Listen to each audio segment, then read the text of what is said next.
তাহলে দেখো এখন আমরা যে ম্যাথটা করব সেটা হলো আমাদের বইয়ের টাইপ 1 এর 3 নম্বর ম্যাথ। এই 3 নম্বর ম্যাথে বলা আছে এরকম, দেখো যে -2, -2 বিন্দুটির পোলার স্থানাঙ্ক নির্ণয় করো। তাহলে আমি দেখো তো, এখন এখানে এই 3 নম্বর প্রশ্ন সলভ করতে গেলে আমরা আগে প্রথমে কি লিখবো?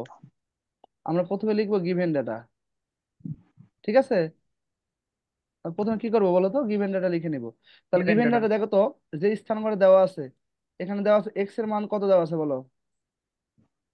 -2, -2। ওয়াই এর মান কত দেওয়া আছে বলো তো? -2, ওয়াই এর মান দেওয়া আছে -2, ভেরি গুড। তো এক্স এবং ওয়াই এর মান দেওয়া আছে। আচ্ছা বলো তো, পোলার স্থানাঙ্ককে আমরা কি দ্বারা প্রকাশ করি? আর থিটা, আর না থিটা দ্বারা, X very Y. Very good, R theta. এই আগেই তো ঠিক আর থিটা। বলছিলা। আর থিটা, তাহলে উই নো আমরা জানি, দেখো আমরা জানি, আমরা কি এভাবে সলভ করতে পারি যে R equal to, we know আমরা আর ইকুয়াল টু কি জানি বলো? Root root over, over R equal √x² + y²। হ্যাঁ রুট ওভার, এর উপর square plus Y square. X square plus Y square, ঠিক আছে। আচ্ছা, তাহলে এখানে দেখো তো আমার এক্স এর মান কত আছে? এক্স এর -2 মান আছে -2, এর উপর কি হোল স্কয়ার। স্কোয়ার, ঠিক আছে, প্লাস ওয়াই এর মান কত আছে বলো? -2 হোল স্কয়ার। -2, এটার উপর কি আছে বলো? হোল স্কোয়ার, ঠিক আছে।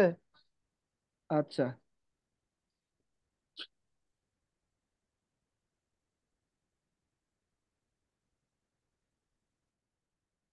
তাহলে দেখো এখন এই মানটা কত আসে বলো তো, তোমরা যদি ক্যালকুলেশন করো। √8 হবে স্যার। বলো, কারো কাছে বই আছে? বইটা দেখে বলো তো কত আসে মানটা। √8 হবে। আচ্ছা, √8। আমার কাছে বই নাই, দেখে দেখে বললাম, হ্যাঁ √8। তাহলে এখন থিতার মান দেখো। কথা হলো, আমি তোমাদের একটা কথা বলছিলাম, দেখো যে আমরা এরকম কি করব, দেখবো যে আসলে আমাদের এই কার্তেশীয় বিন্দুর যে স্থানাঙ্ক এক্স এবং ওয়াই এর মান, এটা আসলে কোন কোয়াড্রেন্টে, এটা হচ্ছে দেখো থার্ড কোয়াড্রেন্টে না? থার্ড থার্ড কোয়ার্টার স্যার, কোয়াড্রেন্টে না? দুইটাই মান। তা তোমরা আমাকে বলো, এই থার্ড কোয়াড্রেন্টে থিতার মান বের করার সূত্র কি? 180 plus tan inverse x divide y divided x বলো, 180, plus tan inverse 180 plus tan inverse, পোলারের ট্যান মধ্যে y divided x। Inverse modulus Y divided modulus, sorry. X, ঠিক আছে। তাহলে এখন আমি মান বসে দিলাম যে 180 plus tan inverse inverse one, Y এর মান তোমার কত বলো? -2। 2/2 হবে স্যার। শুধু টু, মডুলাসের -2 ভেতরে না, মাইনাস শুধু টু। বসবে না। কেননা জি মডুলাস স্যার, এবং মাইনাস নেগেটিভ মান বসবে না, বসানো মডুলাসের যায় মধ্যে না। মাইনাস। 2/2, বলতে মানটা কত আসছে? দেখবা 225 আসবে। 225 ডিগ্রি। কত আসছে বলো তো? 225 ডিগ্রি। তাহলে আমরা অতএব মানে পোলার স্থানাঙ্ক কত পাইলাম? অতএব পোলার স্থানাঙ্ক, পোলার স্থানাঙ্ক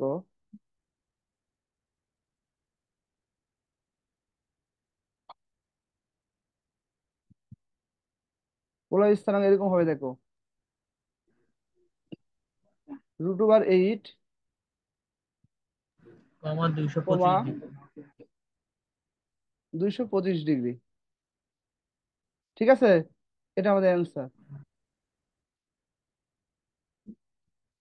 দেখো তো, এটা বুঝতে কারো কোনো সমস্যা আছে কিনা? সবাই কি এটা ভালোভাবে বুঝতে পারছো? জি স্যার। কৃষ্ণ, এটা কি সবাই কি ভালোভাবে বুঝতে পারছো? দেখো তো, হ্যাঁ, হ্যাঁ, পারবা এটা? হ্যাঁ, পারা যাবে না? সবাই খাতায় দ্রুত উঠে অবশ্যই। নাও, হ্যাঁ? অথবা মোবাইলে স্ক্রিনশট দিয়ে নাও।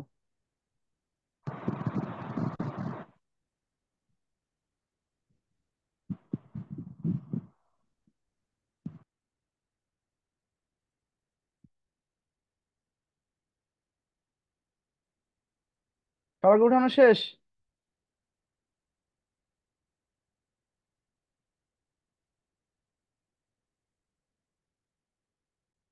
আচ্ছা, আমরা 3 নম্বর ম্যাথ কমপ্লিট করলাম, এখন আমরা 4 নম্বর ম্যাথ করবো। 4 নম্বর ম্যাথের ক্ষেত্রে দেখো 3-এর পরিবর্তে কি আসবে এখানে বলো তো? ফোর চার আসছে। -4। তো আমি যদি 4 নম্বর ম্যাথটা করি, দেখো 4 নম্বর ম্যাথ।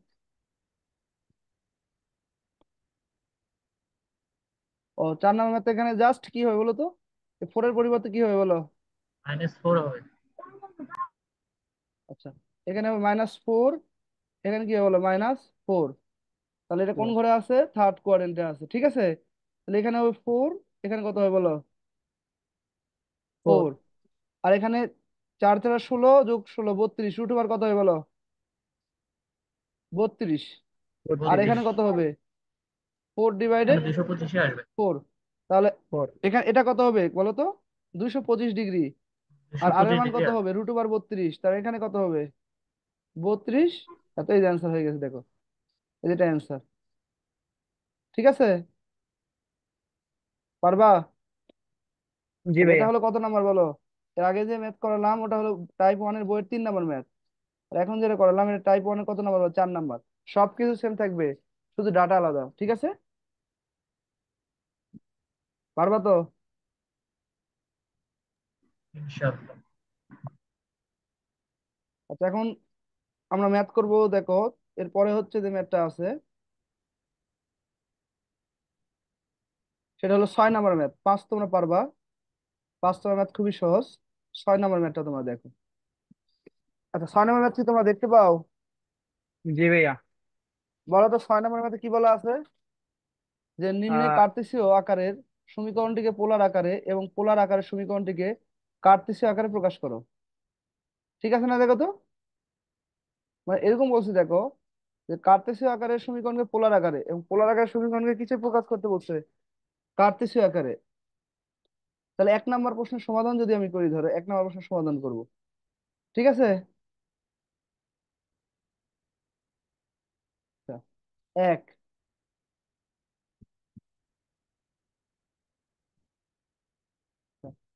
1 নম্বর যদি সমাধান করি, 1 নম্বর, সরি 6 নম্বর করছি, 6-এর 1 নম্বর সমাধান করবো। তো এখানে আমার লেখা আছে কি বলতো? x² ভাগ স্কোয়ার প্লাস y² ভাগ b² ইকুয়াল টু কি বলতো? 1। ঠিক আছে, তাহলে এখন আমরা যে কাজটা করব দেখো এখানে, সবাই একটু লক্ষ্য করো, আমরা লক্ষ্য করি আমরা, দেখো তাহলে এখানে এটাকে কিসে প্রকাশ করতে হবে বলো তো? পোলার সমীকরণে। এটা আছে কিসে বর্তমানে বলো? কার্তেশীয় সমীকরণে। কি করে বুঝলে কার্তেশীয়তে আছে? তো আমার সমীকরণের মধ্যে এক্স আর ওয়াই যদি থাকে, এক্স আর ওয়াই আছে। তাহলে তোমাকে বুঝতে হবে যে আমাদের সমীকরণটা কার্তেশীয় আকারে আছে বা কার্তেশীয় সমীকরণে আছে। আর এই সমীকরণের ভিতরে যদি আর এবং থিতা দেওয়া থাকে, তাহলে তোমাকে বুঝতে হবে যে পোলার। আমাদের সমীকরণটা কি পোলার আকারে দেওয়া আছে। ঠিক আছে, তো তুমি এটাকে কিভাবে কার্তেশিয়তে প্রকাশ করবা? প্রকাশ করার নিয়ম হলো এক্স ইকুয়াল, আমরা কি জানি বলো? এক্স ইকুয়াল জানি আর, আর কস থিতা জানি না? দেখো তো, জানি তো আর কস থিতা। তাহলে আমি এটাকে দেখো প্রথমে তো লসাগু করি একটা, লসাগু ছোট করে নি। লসাগু করলে এরকম হবে না, যে b² x² plus a² y²। লসাগু করলাম দেখো, আর নিচে যেটা লসাগু হবে সেটা কি? a² × b²। তাহলে এভাবে লিখতে পারবো, যে a² × b²। তাহলে এখানে দেখো তো আমি এক্স এর মান কি বসাতে পারবো? b² ×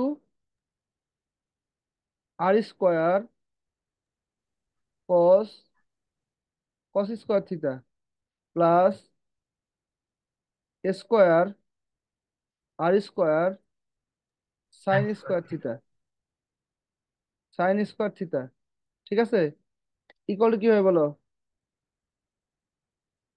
a² square B square. b²। ঠিক আছে, এখন আমি যদি ইচ্ছে করি, হ্যাঁ, এবি দ্বারা যদি ভাগ করে দেই, তাহলে এবি দ্বারা ভাগ করে দিলে কি পাবো বলো?